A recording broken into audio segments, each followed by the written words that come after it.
اب اس کو ڈیولپ کریں مزید اس بحث کو، وہاں تو اتنی بحث ہو کر آپ نے وارننگ دے کے بات ختم کر دی تھی.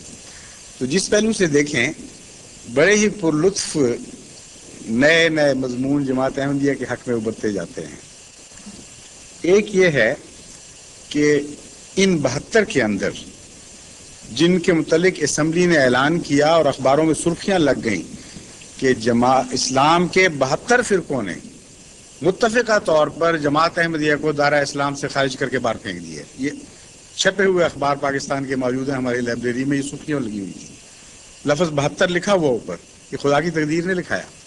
بعد میں پچھتایا اور بعد میں ہم سے پوچھنے لگ گیا کہ کوئی نہیں 72 ہوئے ہی نہیں تھے. لیکن اللہ کی تقدیر جاری ہو گئی، اس فیصلے پر یہ چھپ گیا تھا سب کچھ. اب آگے چلیے. 72 میں ایسے لوگ موجود تھے جن کا عقیدہ یہ تھا کہ قبروں سے مانگنا، ان کی زیارت کرنا، یہ یقین رکھنا کہ قبروں پر ان میں مدفون لوگوں کی روحیں موجود ہوتی ہیں، جواب دیتی ہیں، اعانت کرتی ہیں جو مانگا جائے. اس عقیدے کے لوگ موجود تھے. اس عقیدے کے لوگ موجود تھے ان 72 میں جو یہ سمجھتے تھے کہ حضرت صلی اللہ علیہ وسلم حاضر ناظر ہیں اور اس معاملے میں خدا کے ساتھ شریک ہیں علم غیب میں بھی، اور جب آپ کا ذکر کیا جائے آپ وہاں تشریف لے آتے ہیں، موجود ہوتے ہیں، اسی لیے مولود میں کھڑے ہونے کا حکم ہے. اور اس عقیدے کے لوگ بھی تھے کہ جو یہ عقیدہ رکھے وہ پکا کافر، مشرک اور دائرہ اسلام سے خارج ہے.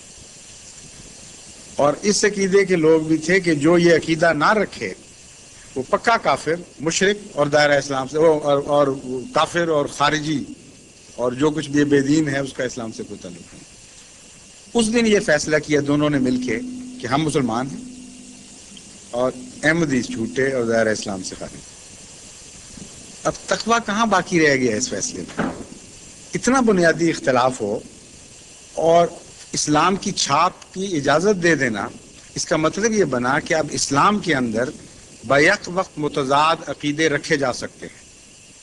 اسلام میں یہ بھی جائز ہے کہ انسان شرک کرے، اسلام میں یہ بھی جائز ہے کہ مشرک کو ناری جہنمی قرار دے، اور یہ بھی جائز ہے کہ شرک نہ کرے اور شرک نہ کرنے والے کو مشرک، جہنمی اور ناری قرار دیں. یہ سب اسلام ہے. اس فیصلے کے مطابق یہ بات بھی اسلام بن گئی کہ حضرت ابوبکر صدیق رضی اللہ تعالیٰ عنہ غاصب تھے. نعوذ باللہ صرف غاصب ہی نہیں بلکہ منافق تھے، منافقوں کے سردار تھے. اور حضرت صلی اللہ علیہ وآلہ وسلم کے بعد عشرہ مبشرہ کے سوا کوئی بھی مسلمان باقی نہیں رہا. سارا عرب منافق بن گیا اور ایک منافقانہ خلافت کی بنیاد ڈالی گئی. یہ عقیدہ بھی اس دن فیصلہ ہوا کہ پکا مسلمانوں کا عقیدہ ہے. اور یہ بھی فیصلہ ہو گیا کہ جو اس عقیدے کو جھوٹا اور لعنتی سمجھے اور سمجھے کہ یہ ظلم ہے، انتہا ہے، ایک صدیق کو کافر بلکہ نہ منافق بلکہ منافقوں کا سردار قرار دیا جائے، بڑا ظلم ہے، وہ بھی پکے مسلمان.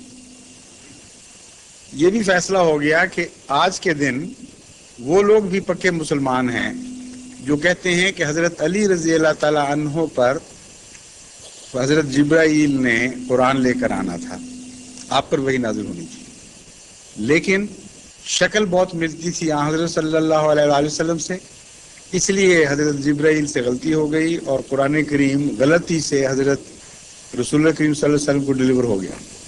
مگر ہو گیا تھا اس لیے پھر مجبوراً وہ بات جاری رہی. اس دن فیصلہ ہوا کہ یہ بھی اسلام سے باہر نہیں ہیں، بالکل پکے اور کٹر مسلمان ہیں. اور جو یہ سمجھیں کہ گستاخی خدا کی، جبریل کی، رسول اللہ صلی اللہ علیہ وسلم کی اسلام سے کفر کے مترادف ہے یہ عقیدہ، وہ بھی اس دن فیصلہ ہوا پکے مسلمان ہیں. کسی کو حق نہیں کہ ان کے خلاف فیصلہ کرے. آئیڈینٹی کارڈ بنوانے جائیں تو فوراً بنا دو، اس میں کوئی فرق نہیں پڑتا. اس دن یہ فیصلہ ہوا کہ جو یہ مانے کہ کلمہ لا الہ الا اللہ میں محمد رسول اللہ کہنا کافی نہیں بلکہ علی وصی اللہ کہنا لازمی ہے، وہ بھی مسلمان ہیں. اور وہ بھی مسلمان ہیں جو اس چیز کو کفر سمجھتے ہیں. کتنا عظیم الشان اجتماع ہوا ہے. پھر اس دن یہ فیصلہ ہوا کہ جو یہ کہتے ہیں کہ قرآن کریم ان 30 پاروں پر مشتمل ہے جو ہم تک پہنچا ہے. وہ بھی پکے مسلمان ہیں، اور وہ بھی جو کہتے ہیں کہ نہیں 40 پارے تھے، 10 پارے ضائع ہو گئے، اور ان میں حضرت علی کی وصیت کا بھی ذکر تھا، حضرت علی کی ولایت کا بھی ذکر تھا، خلافت کا ذکر تھا، اور منافقوں کے حال بیان ہوئے تھے. وہ بکری کھا گئی تھی یا کیا ہوا، کسی نے ضائع کر دیے. وہ کہتے ہیں کہ یہ بھی پکے مسلمان ہیں، بالکل ٹھیک ہیں، قرآن میں کوئی تبدیلی نہیں، یہ بھی درست ہے، اور قرآن میں تبدیلی ہوگی یہ بھی درست ہے.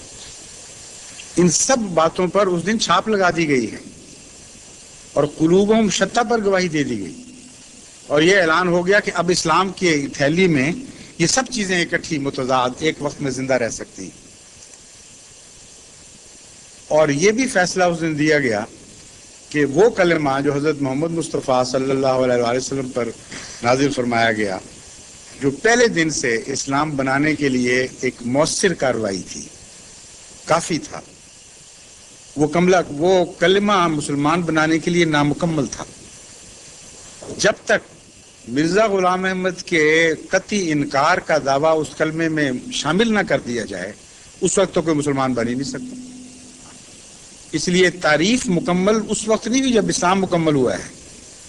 فیصلہ یہ ہوا کہ اسلام کا ایک حصہ نامکمل رہتا تھا، یعنی کلمہ، اس کو آج پاکستان کے علماء نے مکمل کر دیا ہے. اس تعریف میں یہ اضافہ کر دیا کلمے میں کہ اب مسلمان بنانے کے لیے اقرار شامل نہیں ہے محمد رسول اللہ صلی اللہ علیہ وسلم کی غلامی کا، بلکہ مرزا غلام احمد کا انکار بھی لازمی شامل ہوگا. ایک نیا کلمہ ابھر آیا اور سب نے سوات کر دیا بالکل ٹھیک ہے، اور یہ نہیں سوچا کہ تعریف تو کبھی بدل ہی نہیں کرتی، نہ زمانہ بدل سکتا ہے، نہ جغرافیہ اس کو بدل سکتا ہے.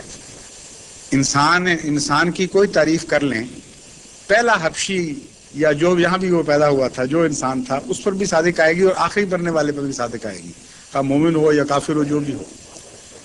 تو یہ ایک صرف یہ کیا ہو رہا ہے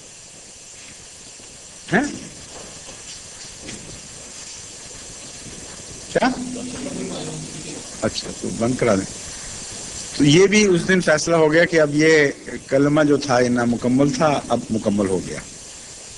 اور یہ نہیں سوچا ان تعریف کرنے والوں نے کہ اگر یہ جھوٹا نبی ہے، اس نے جھوٹا دعویٰ کیا ہے، اس لیے ضروری ہو گیا ہے. تو حضرت صلی اللہ علیہ وسلم کی زندگی میں متنبی موجود تھا، ایک جھوٹا دعویٰ کرنے والا موجود تھا، اور ایک نہیں 2 تھے، اور آپ کے بعد بلکہ 3 بھی بیان کیے جاتے ہیں، اسود انسی اور ایک اور آپ کے وصال کے بعد تو کئی پیدا ہوئے. اور نہ آپ نے، نہ حضرت ابوبکر صدیق رضی اللہ تعالیٰ عنہ نے، نہ کسی اور خلیفہ نے، نہ کسی سنی نے، نہ کسی شیعہ نے کبھی اس کلمے کی تعریف کو چھیڑا اور اس میں اضافہ کیا کہ فلاں کا انکار کرو گے تو مسلمان ہوگے ورنہ نہیں. کہیں انکار شامل نہیں. تو وہ اسلام جو ان کے نزدیک نامکمل تھا، رسول اللہ صلی اللہ علیہ وسلم کے زمانے میں بھی نامکمل رہا، نعوذ باللہ من ذالک، کیونکہ فنڈامنٹل اگر نامکمل ہے تو اس پر جو بنیاد ہے وہ بھی نامکمل ہے، اس کو تکمیل دی گئی. اور خالصتاً اجماع صرف انکار پر ہے، اصل میں اس کے سوا اجماع ہے کوئی نہیں. قلوبہم شتیٰ اپنی جگہ، اس پر صلح ہو گئی، اور ایک وجود کے انکار پر اتفاق ہو گیا. اس سے زیادہ قطعی دلیل احمدیت کی صداقت کی اور کیا چاہتا ہے کوئی؟ یہ واقعہ سچوں کے ساتھ گزرا کرتا ہے، اور اگر یہ سچے ہوتے تو ان باتوں پہ کبھی صلح نہ کرتے جو ان کی بنیادی اختلاف کی باتیں تھیں. تقویٰ کا تقاضا تھا. اگر کل وہ ان کو غیر مسلم کہہ رہے تھے، کافر کہہ رہے تھے اس عقیدہ رکھنے والوں کو، تو اب بھی کہتے چلے جاتے، کہتے ان میں ایک اور اضافہ ہوا ہے. یہ کوئی کہتا تو اختلاف کا حق موجود تھا، لیکن ان کو کوئی رسول اللہ صلی اللہ علیہ وسلم کا باغی قرار نہیں دے سکتا تھا، یا اسلام کا باغی قرار نہیں دے سکتا تھا، لیکن اب یہ کہہ کر باغی بن گئے. وہاں اسی موقع پر جب حضور اکرم صلی اللہ علیہ وآلہ وسلم نے ایک اجتماع کی پیشگوئی فرمائی کہ 72 ایک طرف ہوں گے گویا، اور ایک طرف ہوگا، یہ اجماع کی پیشگوئی تھی اصل میں.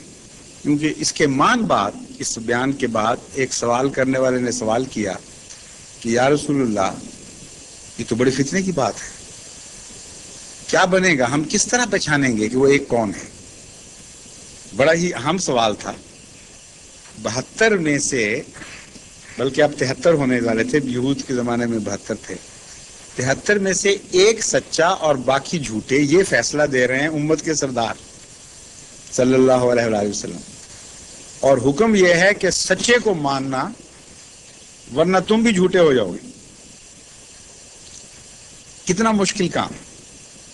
اگر دلائل میں گھسیٹتے حضرت صلی اللہ علیہ وآلہ وسلم اور کہتے کہ قرآن کا مطالعہ کرنا، حدیث کا مطالعہ کرنا، یہ دیکھنا وہ دیکھنا، تو اکثر بیچارے لا علم اور کمزور، اور جسے پنجابی میں ماتر ساتر کہتے ہیں، یہ بیچارے لوگ ایرا وغیرہ یہ تو مارے جاتے۔ کتنا مشکل سوال ہے، آج بھی کسی عالم سے پوچھیں تو چکر میں پڑ جائے گا۔ مگر حضرت اقدس محمد مصطفیٰ صلی اللہ علیہ وآلہ وسلم کی شان نبوت دیکھیں، کیسا واضح صاف دماغ خدا نے دیا تھا، مشکل سے مشکل معاملے کو آسان فرما دیتے تھے۔ آپ نے جواب دیا کہ کون سا مشکل کام ہے؟ ما انا علیہ و اصحابی۔ سچے کو پہچاننے کا طریق یہ ہوگا کہ جس حال پر میں ہوں اور میرے صحابہ ہیں، جو سچا فرقہ اس زمانے میں آئے گا اس کا یہی حال ہوگا۔ یہ حال دیکھنا تو کوئی مشکل نہیں ہوتا، دلیلیں نکالنی اور منطقی ایچ پیچ کو سمجھنا یہ مشکل کام ہے، لیکن ظاہری طور پر جو حال گزر رہے ہوتے ہیں قوموں کے، وہ پہچاننے مشکل نہیں ہوتے۔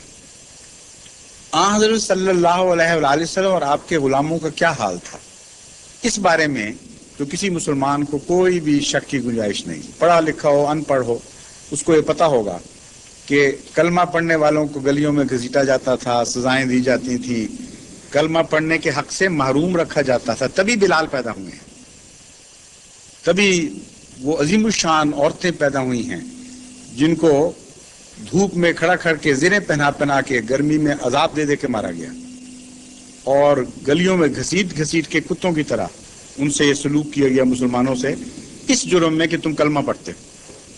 یہ حال تھا یا نہیں تھا؟ بالکل کھلا کھلا حال تھا۔ مسجدیں بنانے سے روکا گیا، مسجدوں کو گھروں کے اندر جا کے بھی منظم کیا گیا۔